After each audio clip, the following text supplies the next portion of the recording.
We are back with David Miliband, Jonathan Turley, Rula Jebreal, and Anthony Romero. Rula, from Rome, I know you grew up in Israel, worked in Egypt and Italy, and now in the United States. What do you make of this? And by the way, what happens to you? You're in Rome. Are you going to come back? Well, if they will allow me, if they will not deport me, obviously I'm an European Muslim. So if there will be a religious test, probably you and I, Farid, will be on that list. So be careful if you leave, actually. It's not only ordinary Muslim. So I heard the conversation before, and I want to tell Jonathan, any law that is divorced from justice, it's not a law, it's an instrument of tyranny. This is sanctions, government-sanctioned religious persecution, and it will not keep America safe. It's not about national security. This is about white supremacists, and it's clear. In the executive order that the president signed, he mentioned 9/11 3 times. However, none of the countries that were on that list had citizens who were involved in 9/11. There were Saudis, Emiratis, and others. So it's not really about national security. He's using immigrants, refugees, as a human shield to advance his, I would say, clash of civilization, white supremacist agenda. When he talks about voter fraud, he's talking about people like you, Farid, and other brown people who arrived to this country legally and basically have an American citizen and voted. This is the guy that called President Obama non-American, or he wasn't born there. This is the same agenda. While he's doing this, actually, it's using refugees and whatever he's using as a distraction. Yesterday, he approved. He actually forced an important general, John Dunford, to resign, and he replaced him with a white supremacist guy called Stephen Bannon, who actually told all of us journalists to shut up. So I would challenge anybody that would tell me this is about national security. There's not one serious analyst that can prove that. Can I respond? Rula, let me just ask you though, what is the reaction in Italy? I understand that's how you feel and you express it passionately. What are you hearing in Italy about this? And not only in Italy, all over Europe. Look, the most baffling thing and also the most painful thing, as you mentioned, I was born in Israel, and he mentioned and he signed that order on the Holocaust Memorial Day.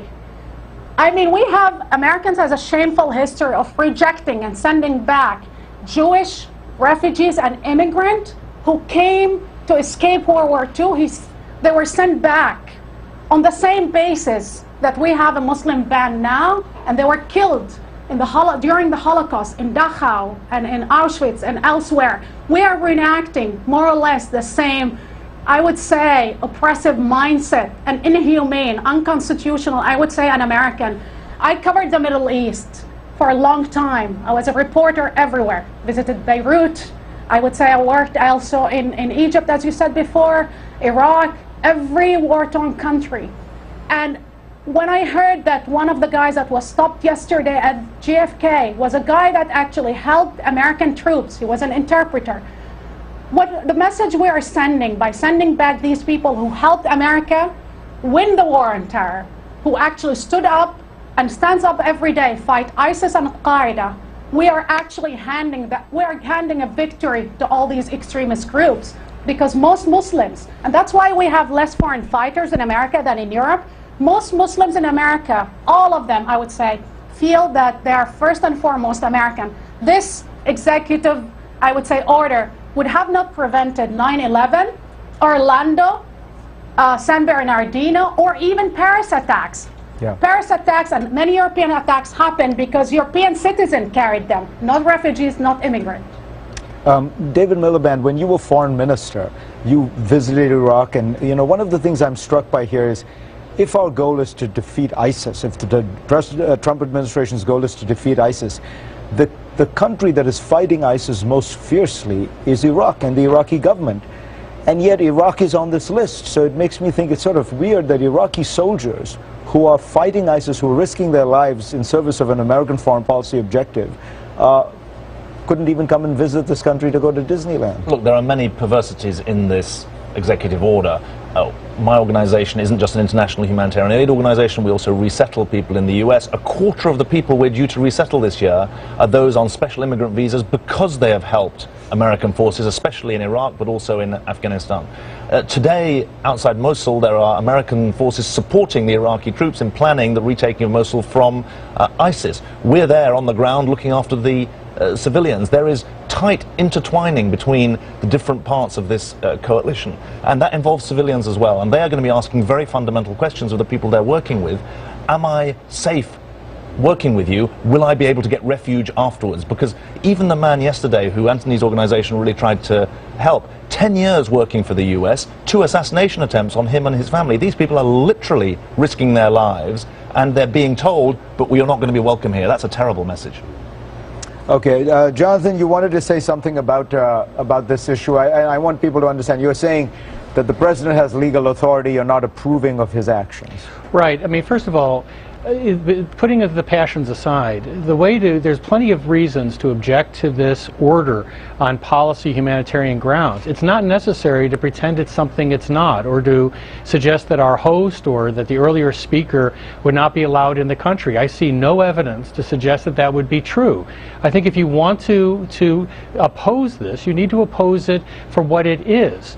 And what it is not currently a Muslim ban. That's not going to happen in a federal court. That's going to be how the court's going to frame it. I just don't see how a court can do that. And in terms of tyranny, we also understand we don't have a single branch government here. We have 3 branches, and they all are heard on these subjects. But tyranny is when the democratic process does not have an effect. I don't believe that 47% of the United States are white supremacists. I think if we're going to reach any type of resolution, we have got to stop calling each other names and to pretend that we're worse than we are. There are people on the other side that support this who are not white supremacists. In my view, they're wrong to support it. But the way to convince them is not to suggest that they're all white supremacists or that this is a Muslim ban. It is not. Now, I agree that this is a Muslim mistake. ban, sir. It is a Muslim ban. It is a Muslim ban, sir, and it's outrageous. It's baffling that you are trying to normalize My it point exactly. or even defend it or justify it. You're betraying American values. This is outrageous. It's not about passion. These are about facts. Read the executive order. It talks clearly about Muslims and about Christian minorities that are welcome. However, if you're Shia, you're not allowed, even if you're raped, tortured by ISIS. I'm not making your point. Read my lips and try to hear what I'm saying. You are trying to justify something that not only courts in the past actually repealed, but they are not considered actually Americans. If you understand what America stands for, you're telling that interpreter that he does not belong there because of his religion.